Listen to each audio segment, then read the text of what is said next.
Hello everyone. आज हम class 6 NCERT civics का चैप्टर 6 रूरल एडमिनिस्ट्रेशन स्टार्ट करने जा रहे हैं। तो जैसा हम सभी को पता है, there are more than 6 lakh villages in India में 6 लाख गाँव से भी ज़्यादा गांव हैं। तो उनकी नीड्स का ध्यान रखते हुए वाटर का, इलेक्ट्रिसिटी का, रोड के कनेक्शन का, इन सब का ध्यान रखना कोई स्मॉल टास्क है नहीं। और इसी के साथ साथ उनके जो लैंड के रिकॉर्ड्स हैं, लैंड रिकॉर्ड्स यानी जो उनकी ज़मीन है, उनके दस्तावेज और रिकॉर्ड्स वगैरह की कौन सी ज़मीन किस किसान की है, ये भी मेंटेन करना बहुत ही ज़्यादा ज़रूरी हो जाता है। और भी बहुत सारी चीज़ें हो जाती हैं जिनके साथ हम डील करना पड़ता है। और वहाँ की कैसे गवर्नमेंट होती है, इसके बारे में हम पढ़ेंगे। रूरल एडमिनिस्ट्रेशन यानी रूरल एरिया का एडमिनिस्ट्रेशन के बारे में हम पढ़ने वाले हैं। इस चैप्टर में हम ध्यान देंगे दो रूरल एडमिनिस्ट्रेटिव ऑफिसर्स के काम के ऊपर कि वो क्या करते हैं, और जब भी कोई गांव में कुछ भी हो जाता है तो वो केस गांव के लोग कहाँ लेकर जाते हैं। तो इसके बारे में हम कुछ डिटेल में बात करेंगे। तो ये चैप्टर स्टार्ट होता है एक कहानी से जिसका नाम है अ क्विरल इन द विलेज। तो मोहन एक फार्मर होता है और उसकी फैमिली का एक छोटा सा खेत होता है, और वो फार्मिंग कर रहा होता है उसी खेत में काफ़ी सालों से। और मोहन के खेत के एकदम बगल में रघु नाम के व्यक्ति का खेत होता है। और दोनों के खेत अलग अलग होते हैं क्योंकि बीच में क्या लगा होता है, बंड लगा होता है। रघु का खेत थोड़ा बड़ा होता है, मोहन का खेत बहुत छोटा होता है। और इनके बीच में एक बंड, यानी बंड को हम फेंसेस कहते हैं, बीच में फेंसेस लगी होती हैं, बंड लगी होती हैं, जिसकी वजह से दोनों खेत अलग अलग होते हैं। तो बंड की वजह से मोहन और रघु का खेत, दोनों का खेत अलग अलग सेपरेट हो रहा है। तो एक सुबह मोहन नोटिस करता है कि उसका खेत बहुत ही ज़्यादा छोटा हो गया है, और वो देखता है कि रघु ने जो बंड है उसको आगे शिफ्ट कर दिया है। जिससे क्या हुआ, कुछ फीट रघु ने बंड को आगे लगा दिया, जिससे रघु का खेत तो और बड़ा हो गया और मोहन का खेत बहुत छोटा हो गया। और ऐसा करते समय मोहन को तो बहुत गुस्सा आ गया क्योंकि मोहन का खेत तो बहुत ही ज़्यादा कम हो गया और रघु ने अपना खेत बड़ा कर दिया है। मोहन बहुत गुस्सा होता है, लेकिन साथ ही साथ थोड़ा सा डरता भी है। क्यों? क्योंकि रघु की जो परिवार था उसके पास काफ़ी सारे खेत थे, काफ़ी सारी ज़मीन थी, वो रिच था। इसी के साथ साथ रघु के अंकल सरपंच भी थे गांव के। और इन सब के बावजूद भी मोहन को तो बहुत गुस्सा आ रहा होता है। तो मोहन अपने साथ, मतलब अपना पिक्ड अप करेज का मतलब है, करेज को हम साहस कहते हैं, साहस रख के रघु के घर गया और वहाँ पर उसने बोला जो भी उसे बोलना था। और उसके बाद आर्गुमेंट शुरू हो गया। आर्गुमेंट में रघु तो मना कर देता है, ये एक्सेप्ट ही नहीं करता कि उसने बंड को आगे लगाया है। और फिर वो रघु अपने गुंडे बुलाता है और मोहन को पिटवाना शुरू कर देता है। ऐसा सब सुनकर नेबर्स, पड़ोसी लोग आते हैं और मोहन को हटा देते हैं सामने से और घर ले आते हैं। देखते हैं कि मोहन के तो बहुत बड़ी चोट लगी है, उसके सिर पर, उसके हाथों पर। फिर उन्होंने फर्स्ट एड किया, मोहन को थोड़ी पट्टी वगैरह लगाई, और फिर मोहन का दोस्त उससे कहता है कि हमें गांव के पुलिस ऑफिस जाना चाहिए, पुलिस के पास जाना चाहिए, और जो हमारा लोकल पुलिस स्टेशन है, पुलिस स्टेशन में हमें फाइल दर्ज करवानी चाहिए, रिपोर्ट करवा देनी चाहिए। अदर्स वर डाउटफुल, और लोग जो हैं, दूसरे लोग तो काफ़ी डाउटफुल हो जाते हैं। वो कहते हैं कि गुड आइडिया नहीं है, क्योंकि जो रघु है उसका रिलेशन है किससे, उसका रिलेशन है पुलिस स्टेशन से। उसने काफ़ी सारे पैसे दे रखे हैं पुलिस स्टेशन को, तो थोड़ा उन दोनों का रिलेशन है, क्या पता पुलिस वाले माने ही ना, क्योंकि रघु और पुलिस वालों की तो दोस्ती हो रखी है। कुछ लोग ये कहते हैं कि रघु की फैमिली ने ऑलरेडी कांटेक्ट कर रखा है पुलिस स्टेशन से। लेकिन काफ़ी सारी डिस्कशन होने के बाद मोहन डिसाइड करता है कि वो पुलिस स्टेशन जाएगा। और पुलिस स्टेशन वो किन लोगों के साथ जाता है, कुछ पड़ोसियों के साथ जिन्होंने मोहन को पढ़ते हुए देखा था और देखा था कि मोहन को मार पड़ रही है। उसके बाद area of the police station, जब वो पुलिस स्टेशन जा रहे होते हैं, रास्ते में एक उनका पड़ोसी कहता है कि क्यों ना हम थोड़ा और पैसा लगा के एकदम जो बड़े शहर होते हैं, शहर के पुलिस स्टेशन जाएं, वहाँ पर शायद हमारा काम जल्दी हो जाए और अच्छे से हो जाए।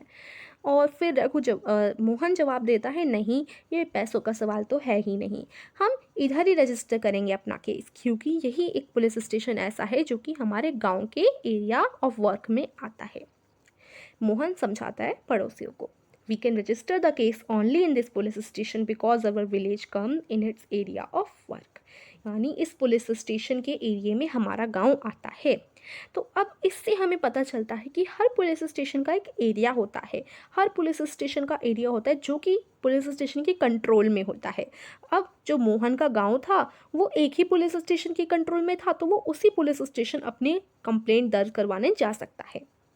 काफ़ी persons in that area can report cases और the inform the police about any theft, incident, injury, fight etcetera, यानी किसी भी चीज़ के बारे में पुलिस स्टेशन में हम आराम से कंप्लेंट कर सकते हैं।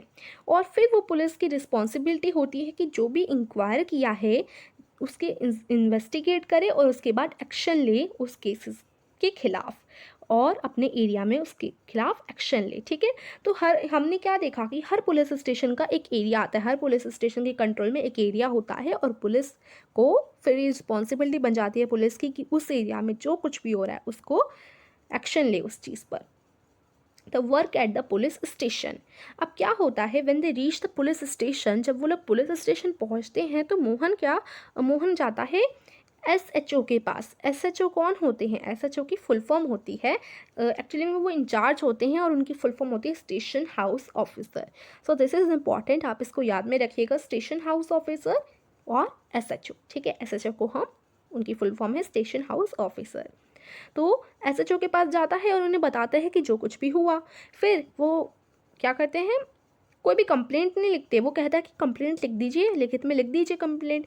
एसएचओ र्यूडली का मतलब ऐसे ही उसकी बातों को टाल देते हैं और कह देते हैं कि तुम अपना यहाँ टाइम वेस्ट मत करो, इतनी छोटी सी कंप्लेंट के लिए तुम्हें यहाँ नहीं आना चाहिए। और उसके बाद किसी और केस को इन्वेस्टिगेट करने में लग जाते हैं। मोहन उन्हें इंजरीज दिखाता है कि उसे इतनी इतनी चोट लगी, फिर तो एसएचओ मान ही जाएंगे, लेकिन फिर भी एसएचओ नहीं मानते और बिल्कुल भी बिलीव नहीं करते। मोहन बहुत ही ज़्यादा कंफ्यूज हो जाता है और सोचता है कि एसएचओ क्यों नहीं मान रहे और अब मुझे क्या करना चाहिए। वो श्योर नहीं होता कि उसकी कंप्लेंट दर्ज क्यों नहीं करवाई जा रही। फिर वो अपने पड़ोसियों को बुलाता है ऑफिस में और पड़ोसी उसे पुलिस एसएचओ को बताते हैं कि हाँ सच में ये हुआ है और वहाँ पर आर्ग्यूमेंट फिर शुरू हो जाती है। वो लोग बताते हैं कि मोहन को पीटा गया है उनके सामने और उन्होंने देखा है ये सब। Would have been injured very seriously, काफ़ी सीरियसली हुआ है ये सब। तो the state of that the case has been register, वो बोलते हैं कि इस केस को रजिस्टर करना ही चाहिए। और फाइनली उन सभी पड़ोसियों की बात सुनकर जो ऑफिसर है वो मान जाता है। फिर वो मोहन से कहता है कि चलिए अब आप अपनी कंप्लेंट लिखित में लिख कर मुझे दे दीजिए। और look and also told the people that he would send a constable next day to investigate the incident. और एसएचओ बोलते हैं कि मैं अपना एक आदमी भेज दूंगा इन्वेस्टिगेट करने के लिए। ठीक है, तो ये होता है पुलिस स्टेशन में। Maintenance of land records. अब हम मेंटेनेंस ऑफ लैंड रिकॉर्ड्स पढ़ने वाले हैं। तो हमने देखा कि मोहन और Raghu were arguing heatedly whether the common boundary of their fields had been shifted। Mohan और रघु के बीच में बहुत तेज लड़ाई होगी क्योंकि उनकी जो बाउंड्री थी, उनकी जो खेत की जो बंड था वो शिफ्ट हो गया था। क्या कोई ऐसा तरीका था जिससे ये सारी लड़ाई पीसफुल मैनर में सॉल्व हो पाए, या फिर are there record that show who owns what land in the village. क्या ऐसे कोई रिकॉर्ड था जिससे पता चल सकता है कि किस किसान की कौन सी ज़मीन थी, रघु की कौन सी ज़मीन थी और मोहन की कौन सी ज़मीन थी? ऐसा कुछ रिकॉर्ड नहीं था उनके पास। Let's find out how this is done. चलिए देखते हैं कि ये कैसे डन होता है। देखिए, measuring land and keeping land records is the main work of patwari. तो यहाँ से हमारा चैप्टर मेन स्टार्ट होता है। ये हमने अभी स्टोरी के द्वारा समझा, अब हम समझते हैं कि देखिए जैसे किसी की भी ज़मीन होती है, मैंने आपको चैप्टर की स्टार्टिंग में बोला था कि गांव की ज़मीन का रिकॉर्ड रखना कि कौन से किसान की कौन सी ज़मीन है, कितनी बड़ी ज़मीन है, ये सारा रिकॉर्ड रखना होता है। अब ये रिकॉर्ड कौन रखता है? पटवारी रखता है। पटवारी जो लैंड होती है किसानों की, जो ज़मीन होती है, उसको नापता है और उसके बाद अपनी कॉपी में रिकॉर्ड रख लेता है कि हाँ ये इनकी ज़मीन है और ये इतने मीटर या किलोमीटर की है। पटवारी को काफ़ी सारे नामों से जाना जाता है अलग अलग राज्यों में। जैसे कुछ विलेजेस में पटवारी को बोला जाता है लेखपाल, अलग और कहीं कानूनगो बोला जाता है और कहीं कहीं कर्मचारी बोला जाता है और कहीं विलेज ऑफिसर बोला जाता है। लेकिन यहाँ पर हम रेफर करेंगे कि आप इसे पटवारी ही बोलें और हम इस चैप्टर में पटवारी ही बोलेंगे इनको। तो देखिए, हर पटवारी रिस्पॉन्सिबल होता है for a group of villages. काफ़ी गाँवों का एक पटवारी ध्यान रखता है। हर पटवारी हर गाँव का होता है, मतलब ईच पटवारी, हर गांव के अलग अलग पटवारी होते हैं और patwari maintain and update the records of the village. जो पटवारी होता है वो मेंटेन करता है, मेंटेन यानी साफ साफ लिखता है कि कौन सा कितना ज़मीन है किस किसान की, और अपडेट करता रहता है उसको। जैसे मान लीजिए ये ज़मीन थी किशन नाम के आदमी की। अब किशन ने क्या किया, इसको किसी और को बेच दिया, किशन ने इसको मोहन को बेच दिया। तो अब जो पटवारी है उसे अपडेट करना पड़ेगा कि ये किसान की ज़मीन थी, किशन की ज़मीन थी, और उसने क्या किया, मोहन को इसे बेच दिया। तो उसे अपनी डायरी में ये सब लिखना होता है, जितने भी अपडेट होते हैं। अब क्या पता, देखिए कोई भी किसी को भी बेच दिया, कुछ भी अपने खेत के साथ करे, तो उसे टाइम टू टाइम अपडेट भी करते रहने पड़ते हैं रिकॉर्ड्स को। The map and the corresponding details from the register on the next page are a small part of the records kept by पटवारी। अब नेक्स्ट पेज पे आपको एक मैप दिया गया है, ये रहा, इसको देख लेते हैं, उसके बाद हम आगे रीड ऑन करेंगे, कंटिन्यू करते हैं। तो देखिए यहाँ पर एक पटवारी का एक मैप दिया गया है, पटवारी का रिकॉर्ड की मैप दिया गया है कि वो कैसे कैसे रिकॉर्ड रखते हैं। तो देखिए जो डिस्ट्रिक्ट का नाम है, जिस भी जिले का ये रिकॉर्ड है, वो पहले लिख लेंगे खासरा 5, ठीक है। उसके बाद देखिए name of the owner, father और हस्बैंड्स नेम, एड्रेस। जैसे मान लो यहाँ पर ये हमारा है पूरा गांव, तो यहाँ पर पटवारी ने क्या किया, यहाँ पर नाप लिया, एरिया नाप लिया हेक्टर में, ठीक है। उसके बाद सबसे पहले नेम ऑफ द ऑनर, जिसकी भी ज़मीन है उसका नाम आएगा, आया मोहन, ठीक है। अब एक इनके बेटे हैं, सन ऑफ राजा राम, राजा राम के ये बेटे हैं, और इनके हस्बैंड का नाम या एड्रेस यहाँ पर विलेज अमरपुर ऑनर, वो विलेज अमरपुर के ऑनर हैं, ठीक है। इसी तरीके से यहाँ पर रघु राम है नाम, और ये रतन लाल के बेटे हैं, और ये अमरपुर के ऑनर हैं, ठीक है। और यहाँ पर देखिए, यहाँ पर हम लिखते हैं इफ़ इट इज़ रेंटेड, क्या किसी को किसी ज़मीन बेच दी है, क्या मोहन ने ज़मीन बेच दी है, तो यहाँ नो लिखा है, इसका मतलब कि मोहन ने किसी को भी ज़मीन नहीं बेची अभी तक। उसके बाद क्रॉप ग्रोन, कौन सी खेती, किस भी फसल की खेती यहाँ की जाती है, तो यहाँ पर लिखा हुआ है पटवारी ने सोयाबीन की खेती मोहन के खेत में की जाती है। अब ऐसे ही रघुराम के खेत में सोयाबीन, वीट और ये सब इरिगेटेड किए जाते हैं, ठीक है। अब जितना एरिया है हेक्टर में यहाँ पर फिर लिख दिया है इसको।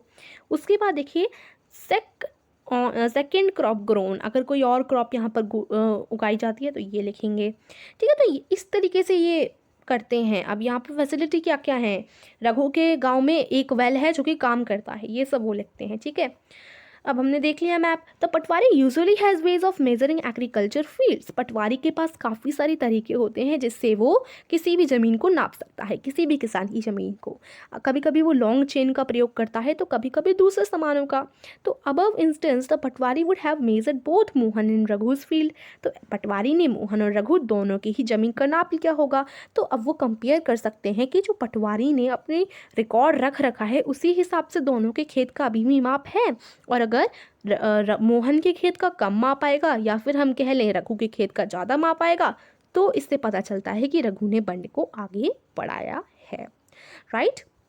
तो पटवारी का रिकॉर्ड इसलिए होता है, अगर कुछ भी गड़बड़ होती है तो पटवारी इसलिए साफ साफ रिकॉर्ड रखते हैं। किसी भी गड़बड़ में पटवारी के पास जाया जाता है और रिकॉर्ड को चेक किया जाता है। अगर मैच नहीं करेगा तो क्लियर है कि जो बाउंड्री है फील्ड की वो चेंज की गई है, राइट। अब देखते हैं हम, the patwari is also responsible for organising the collection of land revenue from the farmers and providing information to the government about the crops grown in this area. Patwari responsible इसलिए भी होता है क्योंकि वो हर लैंड रेवेन्यू लेता है, हर जमींदार से उसकी कीमत लेता है, रेवेन्यू लेता है फार्मर से, और उसके साथ साथ गवर्नमेंट को सारी इन्फॉर्मेशन पटवारी भेजते जाते हैं। पटवारी ये भी ध्यान रखते हैं कि कौन से खेत में कौन सी फसल की उगाई की जा रही है।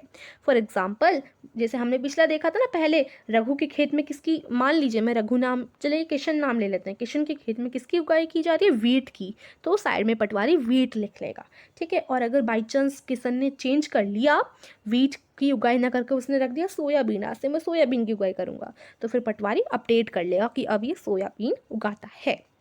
And it is why it's important for the patwari to regularly update this, इसलिए पटवारी के लिए इंपॉर्टेंट है कि वो हर रोज़ इनको अपडेट करता रहे। फार्मर्स कभी कभी फसलें चेंज कर लेते हैं अपने फील्ड में, और कभी कभी कुआं खुदवा लेते हैं, तो ये सारी की सारी चीज़ें पटवारी को ध्यान में रखनी होती हैं। उसके साथ ये हमने मैप देख लिया, आगे देखते हैं क्या लिखा है। And keeping track of all this is the work of revenue department of the government. और अब देखिए पटवारी का ध्यान रखने के लिए कौन होते हैं, रेवेन्यू डिपार्टमेंट के ऑफिसर।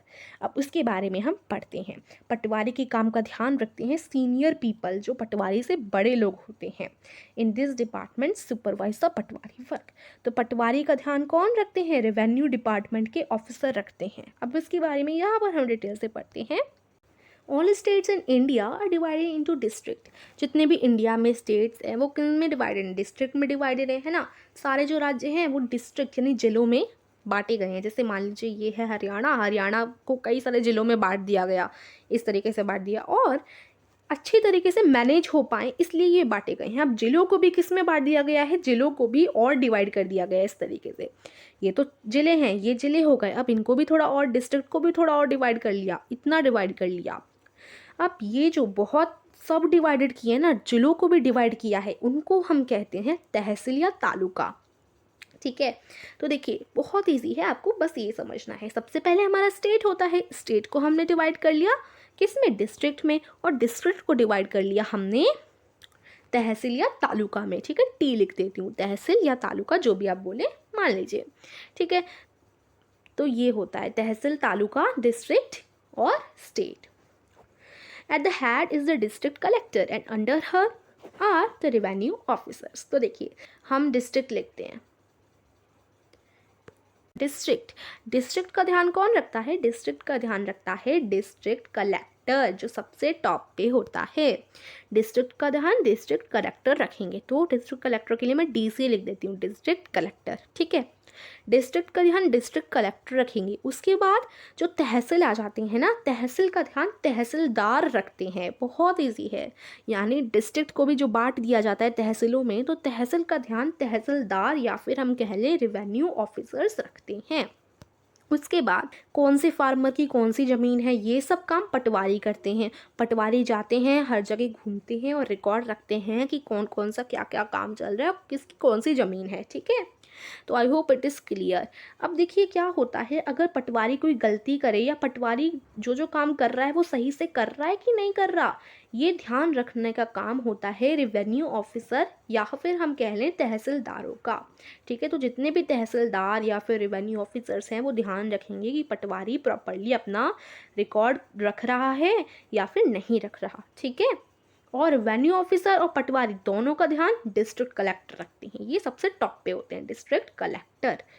सो आई होप आप इसको अच्छी तरीके से समझ गए होंगे। ठीक है, और इसके बाद हम देखते हैं, हाँ, जो रेवेन्यू ऑफिसर होते हैं या फिर हम कह लें तहसीलदार जो होते हैं वो सबकी सुनते हैं, जो भी उनके ऑफिस में आते हैं और कंप्लेंट दर्ज करवाते हैं। ठीक है, they make sure that the farmers can easily obtain a copy of their record. अब जैसे देखिए कोई आया रेवेन्यू ऑफिसर्स के ऑफिस में और कहने लगा कि भाई हमारे पटवारी ने तो हमारी कॉपी नहीं दी, जितने भी मतलब हमारे जो खेत है, हमारा जो लैंड है, हमारी जो ज़मीन है, उसका हमें कॉपी चाहिए, तो वो हमें नहीं मिली। तो रेवेन्यू ऑफिसर का ये कर्तव्य होता है कि वो देखे, पटवारी का ध्यान रखे और उनको कॉपी दिलाए और स्टूडेंट उनकी कास्ट सर्टिफिकेट ले पाएँ।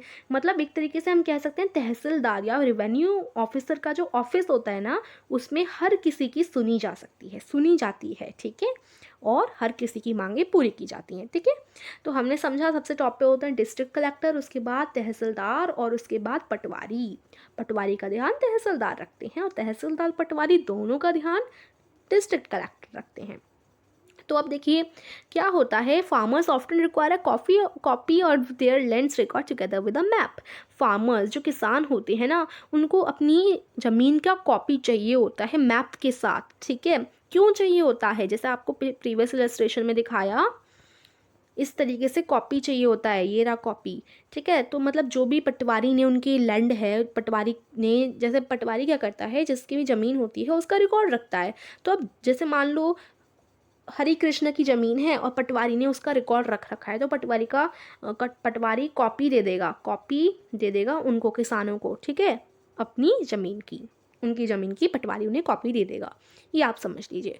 अब क्यों ज़रूरी होता है उनको कॉपी देना, क्योंकि देखिए फार्मर्स को इसके लिए थोड़े से पैसे देने पड़ते हैं अगर उन्हें अपनी ज़मीन की कॉपी चाहिए तो।